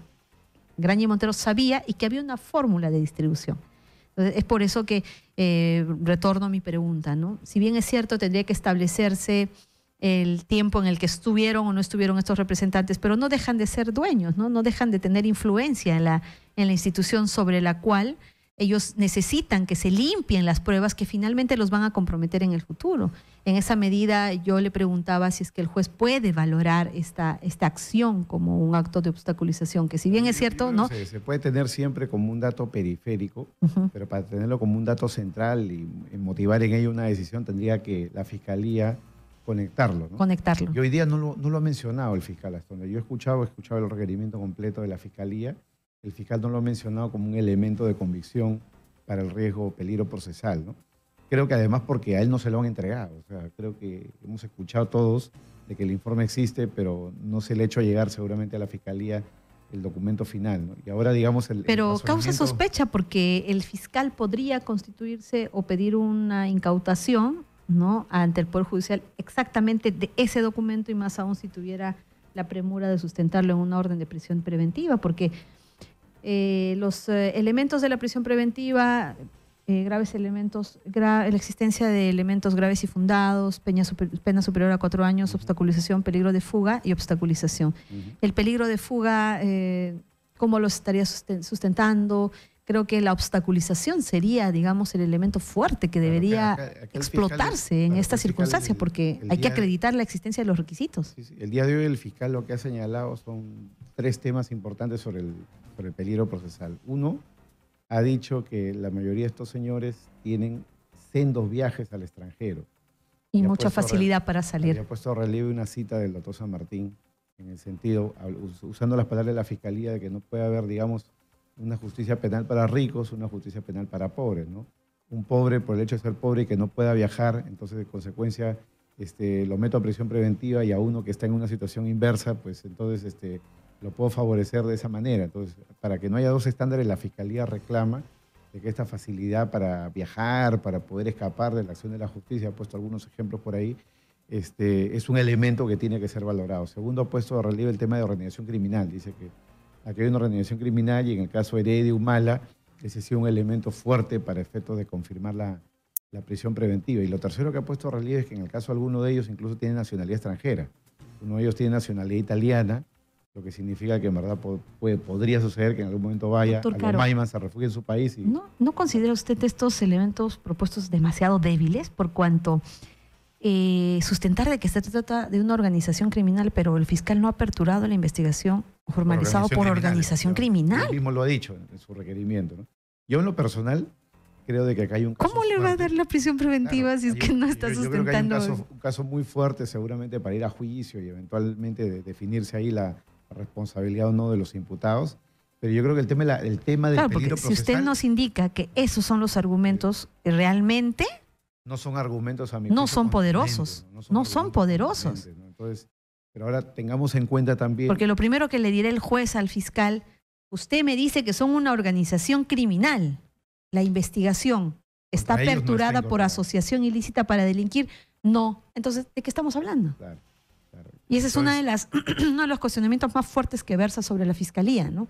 ¿Por qué efectivamente. hasta el día de hoy no aperturan por asociación ilícita para delinquir? Y es algo en lo que yo coincido plenamente contigo, porque hemos visto otros casos, partidos políticos o incluso empresas, que se les ha abierto ya la investigación bajo la ley de crimen organizado. Así es. Pero en este caso de Odebrecht, hasta donde yo he sabido, por lo menos en ninguno de los procesos se ha alegado la existencia de que Odebrecht es una organización criminal, más allá de lo discursivo, me refiero a la apertura, como tú dices. Claro, doctor, como porque tipo mire, penal. tal vez un poco para que nuestros oyentes nos entiendan y no desaprovechar la importante presencia del doctor en nuestros estudios, lo que está sucediendo en esta investigación es una organización de talla internacional, organización criminal de talla internacional liderada por, en este caso, por la empresa Odebrecht, ¿verdad? Efectivamente. Que habría actuado en el Perú de manera persistente en el tiempo y reiterada. Es decir, interoceánica, línea 2 del metro, hasta el gasoducto que hemos visto que se ha resuelto el contrato este año. Es decir, estaríamos ante ese requisito, ¿no? Esa reiterancia en el tiempo, ¿no? Un conjunto de personas que se unen para cometer delitos reiterados en el tiempo. Primer interrogante. Se manda a una fiscalía de corrupción y no a una de crimen organizado, la cual desde el primer día, si le llegaba esta investigación, obligatoriamente tenía que aperturar por asociación ilícita para delinquir. Se manda a una de corrupción de funcionarios, que si bien es cierto, podía haberlo aperturado y ya no podría llevar a cabo esa investigación. Pero lo insólito es que hasta el día de hoy no lo hace. Tanto es así que hay esta incongruencia, doctor. El juez que está viendo esta audiencia es uno de crimen organizado, de la Sala Efectivamente. Penal de la Nación. Sí. Y quien está sentado al frente es un fiscal anticorrupción, que si bien es cierto, si hubiera aperturado por asociación ilícita, ya se habría naturalizado, ¿no? Ambos, Poder Judicial y Fiscalía. Sí. Pero lo insólito es que tanto es así que se está violando este principio del juez natural, es que el fiscal es anticorrupción y no ha aperturado por asociación ilícita. Sí, para haya habido delinquir. pues una desinteligencia regulatoria, porque hay que recordar que la Sala Penal Nacional Anticorrupción no existía al momento en que se inician estos casos. Y estos casos van a la Sala Penal Nacional porque se había incorporado el tipo penal de lavado de activos. Entonces, Así es es. más grave, el fuero trayente era la Sala Penal Nacional. Así es. Y luego, en la Sala Penal Nacional solo se han quedado dos casos, digamos, de los casos de Odebrecht. Se ha quedado el caso, digamos, de la Vía Expresa de la Costa Verde, el caso del señor Félix Moreno, y se ha quedado el caso del señor Toledo. Todos los demás se han ido ya, digamos que hacia el nuevo sistema, pero esa incoherencia ahí se mantiene, ¿no? Como la que se mantiene también en el caso de Coteva, porque esos son dos casos que tendrían que haberse acumulado hace tiempo, y no el caso de Coteva seguirse todavía tramitando bajo el viejo código y ante un juez ordinario, Claro. lo cual es un absurdo. Es un absurdo, pero continuemos, doctor. Asociación ilícita para delinquir. No se manda crimen organizado, se manda corrupción de funcionarios. Se han aperturado casos por separado, interoceánica y por tráfico de influencias, que ya lo declararon prescrito, y por colusión prácticamente a insistencia de la Procuraduría, porque si no, solo seguiría por tráfico y si ya hubiera prescrito ya no hay caso. Claro. Aparte hay otra investigación con otro número sobre la línea 2, aparte sobre el tema del Callao, aparte sobre el tema de Cusco. Entonces, prácticamente no sería un error, sino es un plan que se está llevando a cabo, es no te aperturo por asociación, aperturo por casos separados, ¿verdad? Pero hoy día voy a la audiencia de prisión preventiva y digo que es una organización criminal. Claro.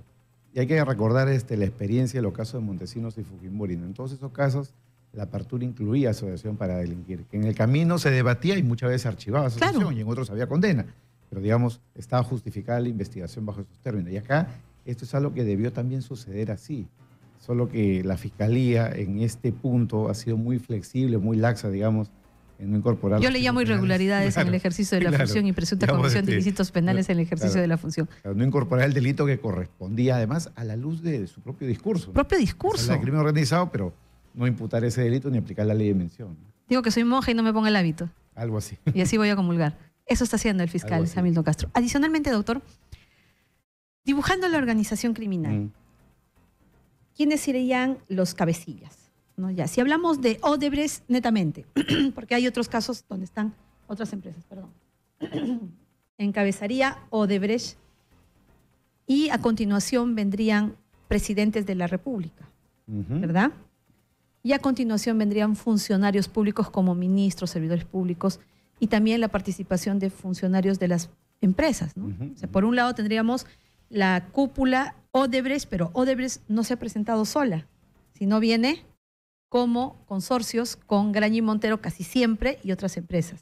Entonces, en la cúpula tendría que estar el consorcio, ¿verdad? Exactamente. El consorcio. En la cúpula debería estar, digamos, la empresa, digamos, el factor común siempre es el grupo Odebrecht, con todas sus ramas, digamos, con sus 64 personas jurídicas. Dentro del país y fuera del país, y además una organización criminal transnacional o internacional. Transnacional, así es. Entonces, luego, digamos, hay que ponerlos en el mismo nivel a las empresas que hayan podido participar, ojo, a sabiendas, ¿no? Con pruebas y lo que fuera, de, digamos, estos actos. Como el caso de Graña y Montero. Claro, porque han habido casos en los cuales han habido consorcios donde el consorciado ha tenido el 1%, el 2%, y seguramente en esos casos eran consorcios solamente para completar, digamos, el porcentaje, pero, digamos, no han tenido ningún control seguramente de lo que haya podido suceder. Pero en otros casos no han habido consorcios que han tenido, como dijo el propio señor Odebrecht, una participación activa, ¿no? Digamos, en todos estos procesos, ¿no?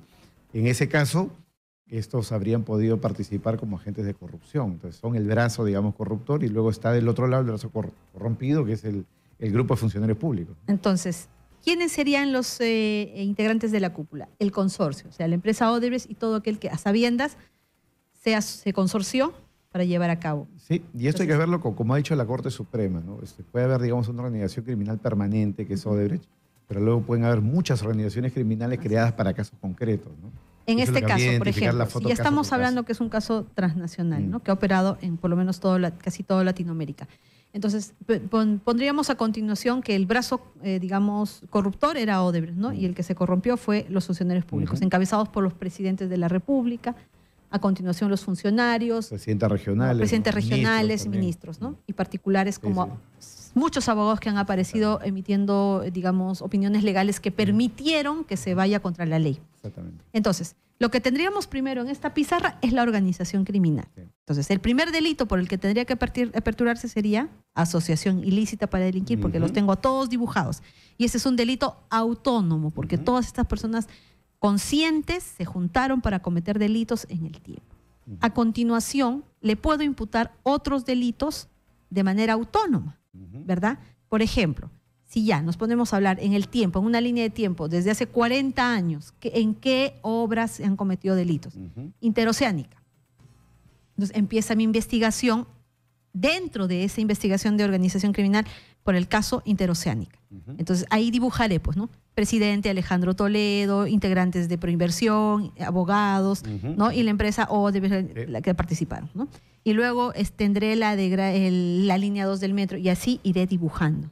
Caso por caso. Caso por caso, pero dentro del marco de una organización criminal. Eso es lo que propiamente debería ocurrir. Es lo que corresponde, y eso puede implicar que en algún caso concreto alguien pueda ser condenado por delitos comunes y no necesariamente por delito criminal, ¿no? Así es. Pero es el marco de la investigación, el mapa. Claro, se han visto casos, por ejemplo, en el caso de la Centralita, hay personas que están por asociación ilícita para delinquir, por lavado de activos, por corrupción de funcionarios, y otros que están solo por asociación ilícita para delinquir, porque solo sirvieron a la organización sin cometer otros delitos, y hay otras personas que están solamente por delitos autónomos, ¿no? Por falsificación de documentos, aquel que falsificó una factura para determinado hecho que también está incluido, pero no está ni por organización criminal, ni por lavado de activos, simplemente cometió ese delito y por eso es sancionado. O sea, no implica que en este momento, si se aperturara por asociación ilícita para delinquir, no implica que luego, ¿no?, ciertas personas que no están comprendidas puedan ser excluidas en ese hecho. Entonces, doctor, en esa línea, el hecho, ¿cuál es la diferencia entre que el día de hoy se investigue o no por asociación ilícita y de manera autónoma por otros delitos? Por ejemplo, en este momento solamente tenemos tráfico, colusión y lavado en algunos casos. ¿Cuál es la diferencia? ¿Las penas se agravan? ¿Cuál sería, digamos, el gran perjuicio por no estar investigando hasta el día de hoy por asociación ilícita? A ver, hay varios temas acá, ¿no? Uno, si uno investiga por asociación para delinquir, digamos, uno tiene un perfil mucho más completo para poder explicar desde el punto de vista de una imputación que esto no ha sido un hecho casual, que esto no ha sido un hecho, digamos, eventual. Esto ha sido lo que tú has llamado una situación continua a lo largo del tiempo y por años, y que Odebrecht tenía como mecanismo captar, digamos, favores de funcionarios públicos para poder obtener sus Nos quedamos ahí, doctor. Tenga la bondad, nos vamos a una pausa comercial no? para que podamos desarrollar de manera extensa este tema. Son las 11:31, nos vamos a una pausa.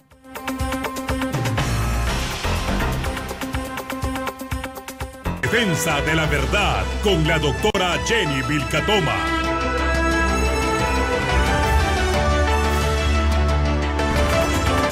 Continuamos con nuestro programa, queridos oyentes. Son las 11:39. Estamos en Defensa de la Verdad, un día muy importante en el cual desde la Sala Penal Nacional vemos cómo se va desarrollando la audiencia de prisión preventiva contra los representantes de la empresa Graña y Montero, JJ Camet, y la empresa ICSA. Y estamos aquí con el doctor Caro desarrollando estos cuestionamientos contra el accionar del Ministerio Público. Hemos tomado conocimiento que los argumentos son débiles por parte de la Fiscalía en tanto quieren acreditar la existencia de obstaculización. En segundo lugar, el fiscal Hamilton Castro ha expuesto que se trata de una organización criminal, ¿no? Sin embargo, no ha aperturado por el delito de asociación ilícita para delinquir.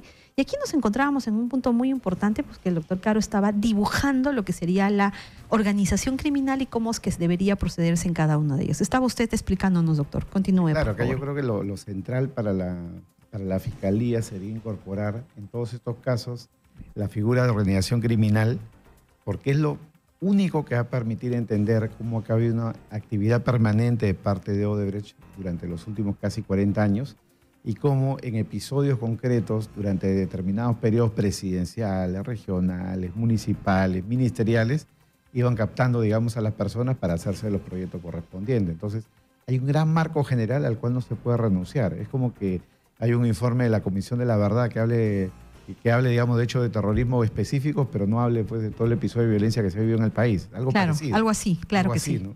Incoherente, ¿no? Claro, algo que, en el caso Montesinos un contrasentido. Hay que recordar de que siempre las imputaciones eran por asociación para delinquir, ¿no?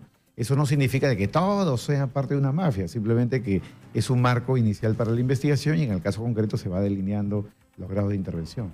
Esta investigación, doctor, en manos del fiscal Hamilton Castro, data del 26 de diciembre del año 2016 como líder puesto por el fiscal de la Nación en este equipo especial. Sin embargo, él tenía en sus manos lo mismo, que eran las investigaciones de las empresas brasileñas. Incluso la comisión Lavallato, liderada por el congresista París, le había mandado información que el día de hoy se está revelando que ya existía. Entonces, estamos hablando de un fiscal que conoce, que sabe, antes incluso del 26 de diciembre, que esto es una organización criminal y no apertura por asociación ilícita para delinquir. Está llevando casos por separado. Y sobre todo, nos nace una interrogante muy preocupante en tanto a las empresas como persona jurídica, sujeto de la investigación penal. En este caso, lo que vemos son pedidos contra los representantes, que en efecto tienen que estar, ¿no?, en la investigación. Pero tenemos a una empresa que actuó, ¿no?, que en el ejercicio, ¿no?, del objeto de su creación, ¿no?, cometió actos de corrupción, en colusión, ¿no?, con los integrantes de la administración pública, pero que debería ser integrada como persona jurídica pasible de la investigación penal. ¿Qué está sucediendo? ¿Por qué no vemos que el fiscal Hamilton Castro adopte esta decisión? Sí, yo creo que acá hay dos temas en mención, ¿no? Uno es la condición de las empresas como terceros civilmente responsables, que es el tema que ya está a cargo, digamos, de la Procuraduría, que está haciendo su trabajo, y para ello el requerimiento procesal básico es que los empresarios, sean de Brasil o del Perú, estén incorporados como imputados en una investigación preparatoria. Por eso que habremos visto que la Procuraduría ha presentado el pedido para incorporar a estas empresas. Porque sus representantes ya han sido incorporados. Eso por un lado. Esa es la parte de la plata, el dinero. De la reparación civil. Así es. Si hay condena, asumirán la responsabilidad solidariamente. Pero el otro tema, que está muy desusado, y es una norma que tiene ya prácticamente 30 años en el Perú, es la norma de las consecuencias accesorias del artículo 105 del Código Penal. Esa norma, para que el público entienda, trae consigo una suerte de sanciones administrativas que no tienen nada que ver con la reparación, ni tiene que ver con las penas que se pueda poner a los individuos. Así es. Son sanciones que pueden ir desde un cierre de la empresa, una clausura, una disolución de la persona jurídica, hasta medidas intermedias, como puede ser la suspensión de actividades. Entonces, acá tenemos una norma tan antigua que está envejeciendo sin ser utilizada y está pensada Para este tipo de casos. tipo de casos. Así Casos de es. corrupción, crimen organizado, casos de delitos medioambientales, etcétera. Entonces, se ha usado muy pocas veces en el Perú. Recordemos algunos casos muy rápidos. En el caso Utopía se declaró la disolución de Inversiones Así García es. Nor. En el caso Binestrac se disolvió la persona jurídica porque esta había sido, digamos, también utilizada como medio de comisión del delito. Así es. Pero fuera de esos precedentes que son mínimos, luego hemos tenido una serie de procesos donde la Fiscalía, sobre todo en materia de lavado, pide que se incorporen las personas jurídicas, pero no han necesariamente llegado a sentencia condenatoria. Y ojo, esa parte del trabajo no es de la Procuraduría, ese es un pedido de la Fiscalía, porque como es imputación, Así es. tipo sanciones, Lo tiene que hacer toda la la parte Fiscalía. sancionatoria es de la Fiscalía. Entonces, el Ministerio Público tiene que poner eso sobre la mesa para debate, porque en cada caso, si es que se observa que la persona jurídica ha sido instrumentalizada como medio de comisión o encubrimiento del delito, entonces correspondería que las incorporen primero en el proceso conforme al acuerdo plenario 7 del 2009 de la Corte Suprema, sean incorporadas y ahí reciben el nombre de parte pasiva, así se les Así suele es. llamar, y luego de ello las empresas podrán ser, digamos, podrán ejercer su derecho de defensa y el día de la sentencia podrán ser eventualmente sancionadas con estas consecuencias accesorias. Es al margen de la reparación y al margen de la pena que podría corresponder a los individuos. Doctor, si la norma lo prevé, y esta es una obligación del fiscal, entonces él lo debe de hacer, debe de incluir, ¿no?, a las empresas como sujeto pasivo de la investigación, para que se aplique el artículo 105. ¿Por qué no lo hace? Yo creo que hay varias explicaciones acá. Primero, es algo inusual, no se ha hecho. No solamente el fiscal de mención, sino en verdad el Ministerio Público en el Perú casi nunca está pensando... Es decir, no se toca a las empresas. Exactamente. Y casi eso no se está las toca. generando que las empresas en el tiempo se empoderen y se conviertan en organizaciones criminales Y se fortalezcan. en y ese se fortalezcan en el tiempo. Claro, y yo creo que ese chip va a cambiar a partir del próximo mes que entra en vigencia esta famosa ley 3424 de responsabilidad administrativa de la persona jurídica. Que la habían suspendido también en su ejecución un año, ¿verdad? Así es, así Ya es. debería haber Así es. estado en aplicación este año, Debió entrar en pero el vigencia en gobierno... julio, pero se postergó hasta enero. Exactamente. Pero con algo positivo, porque finalmente el gobierno, una cosa positiva que hizo fue ampliar el catálogo, porque antes solamente existía, la ley Humala, digamos, Ujú, solamente existía para casos de corrupción transnacional, que no hay en el país. claro. Perú no exporta corrupción. Perú más bien es, digamos, destino de la corrupción extranjera. Exporta cocaína. Exporta cocaína, pero no corrupción. Entonces, era un tipo penal inaplicable, con lo cual ahora que se ha ampliado el catálogo va a regir para los casos de corrupción transnacional, para los casos de corrupción doméstica, para los qué casos de lavado. Yo creo que a partir del 1 de enero hay un gran reto de la Fiscalía y es que hecho nuevo de corrupción que se conozca va a implicar que la persona jurídica puede ser directamente imputada, sin necesidad de imputar a los individuos. Va a ser como una vía propia, paralela, ¿no? Yo creo que es momento de adoptar esas acciones, doctor, porque incluso si la situación continúa así con el fiscal Hamilton Castro, lo que está generando son precedentes negativos en la aplicación de la ley. Yo estoy denunciando el día de hoy una empresa española, Aldesa, ¿no? Y está ya teniendo un sistema de operar, de ganar licitaciones, estando sancionada. Pese a que está sancionada, la misma OCE le levanta la sanción y en atención a resoluciones de amparo que obtiene, finalmente vuelve a participar pese a su sanción. Luego ganan la licitación, obtienen millones de adelanto y luego paralizan la obra. Y todo se dirige a un arbitraje.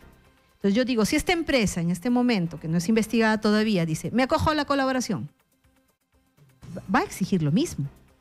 Va a decir, me acojo, no me incorpores a la empresa como sujeto, ¿no?, pasivo de la investigación. No me plantees embargos, solamente a determinados representantes los puedes tocar. Y al final te pago la reparación civil que yo quiera. Tarde, mal y nunca, ¿no?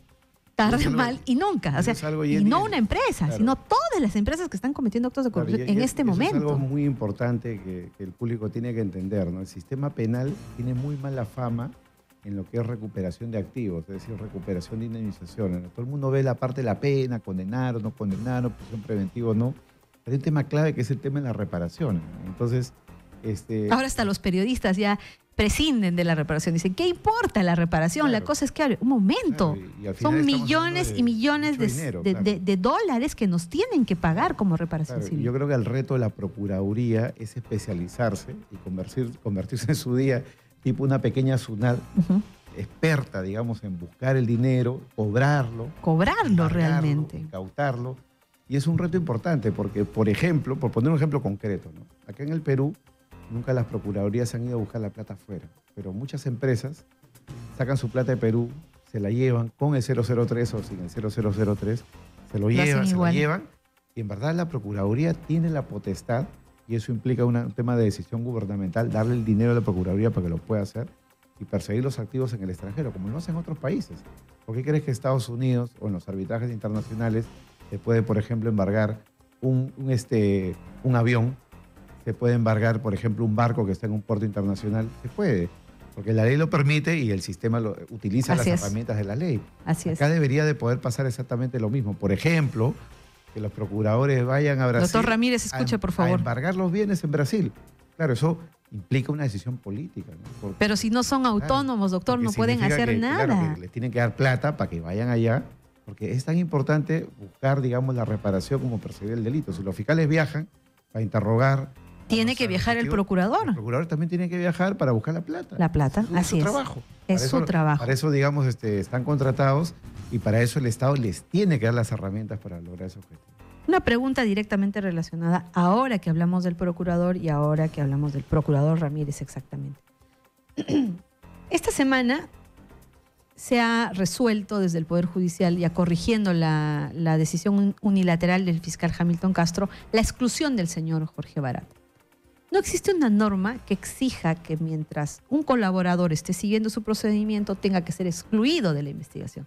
O sea, propiamente podía haber continuado en su condición de investigado hasta el final y que se le dé la exclusión como el premio a esa colaboración, que es lo que realmente la ley contempla. Sin embargo, el juez ha resuelto esta semana la exclusión del señor Jorge Barata y la liberación de su patrimonio.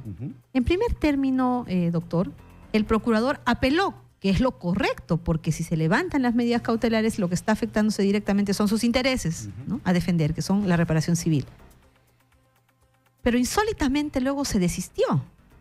Pero ha quedado una pregunta, doctor, en el aire. Cuando le formalizan investigación preparatoria al señor Barata, es el único momento que se genera, ¿no?, para que la Procuraduría pueda solicitar que la empresa Odebrecht sea considerada tercero civil responsable, porque el señor Barata fue representante de la empresa Odebrecht. Es decir, el fiscal no lo incluye como persona jurídica pasible de investigación, pero la Procuraduría, una vez que vea incorporado a Barata, pide que se le incluya a Odebrecht como tercero civil responsable. Hemos transcrito el audio, hemos analizado, doctor, y simplemente no hay un pronunciamiento sobre la condición de tercero civil de la empresa Odebrecht. Tengamos en cuenta que la única forma en la que se la pudo considerar así fue porque Barata, en su condición de representante, fue formalizado en la investigación preparatoria. ¿Qué podemos entender? ¿Qué está sucediendo? ¿En qué queda esta condición de la empresa Odebrecht? Porque si es así, ya no estaría ni como tercero civil. Claro, acá hay varios temas que comentar, ¿no? Primero, el fiscal quiso sacar al señor Barata de su condición de imputado unilateralmente. El juez lo descubre, el juez se da cuenta y el juez lo observa y el juez dice que eso no es posible. Por eso que tuvo que haber esa audiencia donde se iba a discutir la exclusión o no del señor Barata. Que sus declaraciones, su testimonio puede ser fundamental para todos los casos seguramente, ¿no? Pero yo creo que ese es un tema del pulso en la negociación en términos legales, ¿no? Porque el público entienda que es un tema acorde a la ley, ¿no? Es decir, ¿no?, en la colaboración te doy más en tanto obtengo más información que me desarticule a la organización criminal como tal. Lo que evidentemente no sabemos hasta hoy día es cuál es el acuerdo entre el señor Barata y la Fiscalía, pero parece que el acuerdo es un acuerdo de inmunidad, porque... Inmunidad, total. Claro, y patrimonial. Claro, porque hay que recordar que en muchos de los casos los colaboradores eficaces se acogen en el camino, como el señor Belaún del Ocio, que se ha acogido a la colaboración, pero ya una vez que ha estado traído al Perú. Pero preso, una vez, ¿no?, que ya no tenía salida, estaba preso, o sea, ya no había forma Barata, de... En apariencia, por lo que podría pensarse, ¿no?, a la luz, digamos, de la línea de tiempo, es que él voluntariamente se acerca a través de sus abogados y ofrece ser colaborador eficaz. Eso a alguien le puede dar una ventaja inicial, ¿no? Porque además estaba fuera del país, en Brasil, refugiado, en cierto modo, y claro, digamos, comiendo canchita y negociando, digamos, a la distancia, ¿no? Claro, y no como el señor Alejandro Toledo, que está a salto de mata. Claro, exactamente, que está, digamos... Los dos están fuera, pero uno está a salto de mata, no se puede mover de donde está. Está protegido, sí, pero no se puede mover. En cambio, el señor Barata puede hacer lo que quiera en tanto las imputaciones que salgan del Perú. Exactamente. Y ahora, yendo al fondo de tu pregunta, ¿no? Si Odebrecht puede ser o no tercero civil en este contexto, yo creo que sí, por varios motivos. Primero, porque en esa audiencia no se ha definido la situación de la empresa. Si no hubiera sido citado el abogado de la empresa y solamente estuvo el abogado del señor Barata, que entiendo también es el abogado de la empresa, pero no tuvo la doble condición y tuvo un doble discurso porque no hacía falta.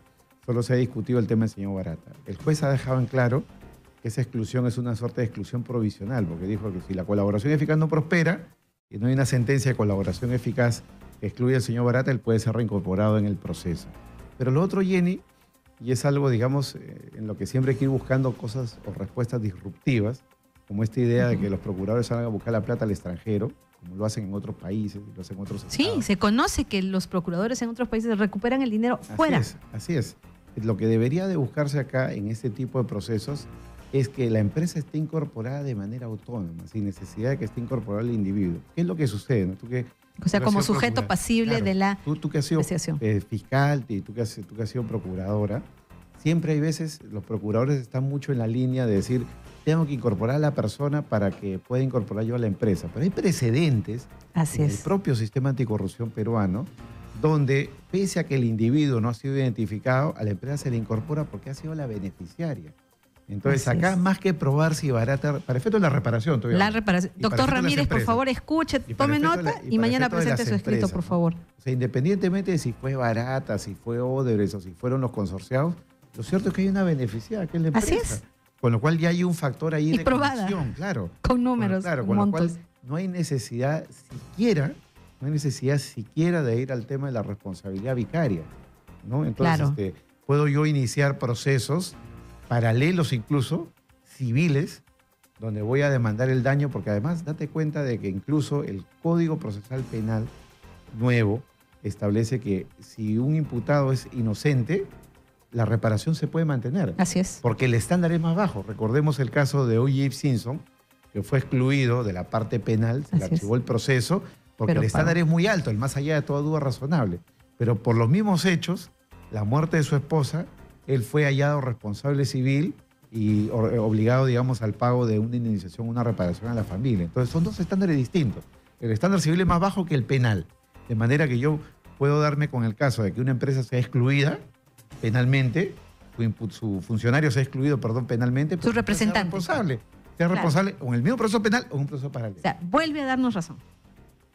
En este momento, el fiscal Jamito Castro debió haberlo incluido como sujeto pasivo de la investigación. Así es, para el 105. A la empresa, independientemente de que ya estén incluidos sus representantes, Grañi Montero, JJ Camet, ICSA y a la empresa Odebrecht. Sí, esa posibilidad como está sujeto presente pasivo. En la ley, claro, está presente el fiscal no lo ha hecho, pero el procurador lo debe de pedir. Y ese pedido sería procedente porque precisamente estas empresas habrían sido beneficiarias. Y más allá de que estén o no incluidos sus representantes, o sea considerado como tercero civil responsable, debería ser incluido como sujeto pasivo. Y la Procuraduría lo puede pedir para que el fiscal la haga suya, porque, digamos, como es una imputación, digamos, sancionatoria, la Procuraduría no la puede presentar directamente al juez. Ante el juez. Tendría que hacerlo, digamos, vía la Fiscalía. Y la Fiscalía tendría que asumir ese pedido y plantearlo. Digamos, es el marco legal. O sea, si es que, de perseguir el delito se trata, y de cobrar el pago de la reparación civil. Pero en este caso estamos viendo todo lo contrario, doctor. ¿Qué hacemos? Hay que esperar, digamos, a que la Fiscalía empiece a caminar. ¿Cuántos años? Porque ¿qué esperamos? Yo creo que con estas, por favor, con estas denuncias y, digamos, quejas que han habido desde la sociedad civil a favor y en contra del Ministerio Público, creo que el Ministerio Público ahora está sacando sus armas. Se han destapado varios casos en los últimos días y esperemos de que mantenga, digamos, como en el fútbol, el mismo ritmo, ¿no? Doctor, si la investigación estuviera aperturada por asociación ilícita para delinquir, dibujada la organización criminal, empresa, Odebrecht, consorciadas, presidentes de la República, presidentes regionales, alcaldes. En el caso de la señora Susana Villarán, se ha pedido una apertura de investigación preliminar. Es decir, no es proporcional con el accionar contra el señor Alejandro Toledo y los representantes el día de hoy de las empresas. y se ha pedido un impedimento de salida del país. Si nosotros habláramos o ya estuviéramos dentro de una organización criminal, ¿no?, y bajo el delito de asociación ilícita para delinquir, las acciones tendrían que ser más proporcionales, ¿verdad? Porque ya estaríamos con hechos determinados, ¿no?, del accionar de la organización criminal, y en cada medida, ¿no?, si los hechos prácticamente se parecen, ¿no?, la señora Nadine Heredia es muy parecido a la señora Susana Villarán, ¿por qué en una tenemos prisión preventiva y en otra tenemos impedimento de salida? Esta omisión de aperturar procesión ilícita también no estaría generando este accionar desproporcionado que llama a la suspicacia, ¿no? Porque yo lo primero que puedo pensar es que porque hay algún tipo de pacto, algún tipo de arreglo, a ella le pido algo menos y a los representantes más o a otros menos, ¿no? Sí, a mí me parece Un que accionar el caso selectivo. de la señora Villarán es igualmente de grave que el caso de los señores Humala y Heredia. Y deberían eso estar que, en una audiencia claro, con y eso ellos, que- con esos y señores eso de que prisión preventiva. Incluso alguien podría decir que incluso hasta más grave, ¿no? Porque la Claro. señora ya era funcionaria Era pública, funcionaria. solo eran candidatos, ¿no? Así es. Entonces, la señora Susana Villarán ya era funcionaria y ella habría, digamos, participado en una solicitud de dinero para su beneficio personal. A mí me parece, digamos, particularmente curioso el argumento de ella y su defensa cuando señalan de que ella no se benefició. Nadie ha dicho que se haya llevado plata a su casa. Pero el solo hecho de que le hayan pagado la campaña, si ese fuera el caso, ya hace de que el beneficio sea directamente para ella, gracias a lo cual se quedó 24 meses más en el puesto. Así es. No pasó, digamos, por la vergüenza de una revocatoria y evidentemente embargando, digamos, los destinos de la municipalidad a empresas que tenían contratos con la municipalidad, ¿no? Así es. Y esa es la parte, digamos, que hace Más del grave. caso un caso mucho más grave. Que daría lugar también a una investigación por enriquecimiento ilícito. Claro, porque esa debería, digamos, de ser una de las hipótesis que se podría manejar, y no solamente cohecho, ¿no?, Así es. sino también eventualmente incluso enriquecimiento ilícito. Agradecemos su presencia, doctor. El Muchas tiempo gracias, nos ha Jenny. quedado corto. Muy amable, Qué maravilloso gracias. haberlo escuchado. Un procesalista de primer nivel. Agradecemos Muchas mucho gracias. su presencia, doctor Caro. Y bueno, vamos a estar a la espera de qué es lo que resuelve el juez. Parece que la va a tener muy difícil porque los argumentos de la Fiscalía una vez más son débiles. Parece que no quieren pedir en el fondo la prisión preventiva, sino dicen, voy a aparentar que la pido, pero no tengo argumentos fuertes. Entonces, ¿qué va a pasar? Muchas gracias, doctor. Gracias, Jenny. Queridos oyentes, queridos televidentes, nos han quedado temas pendientes. El tema de la lucha contra el narcotráfico, sobre el golpe hecho en Tacna, ¿no?, contra la organización criminal liderada por los integrantes del ejército peruano, lo vamos a tratar la próxima semana y vamos a desarrollar también a detalle qué es lo que está haciendo la empresa Aldesa en el Perú. No les vamos a permitir que sigan cometiendo actos de corrupción. Muchísimas gracias. Soy Jenny Vilcatoma. Este es su programa En Defensa de la Verdad y los esperamos el próximo domingo de 10 a 12 de la mañana. Hasta el próximo domingo. Gracias.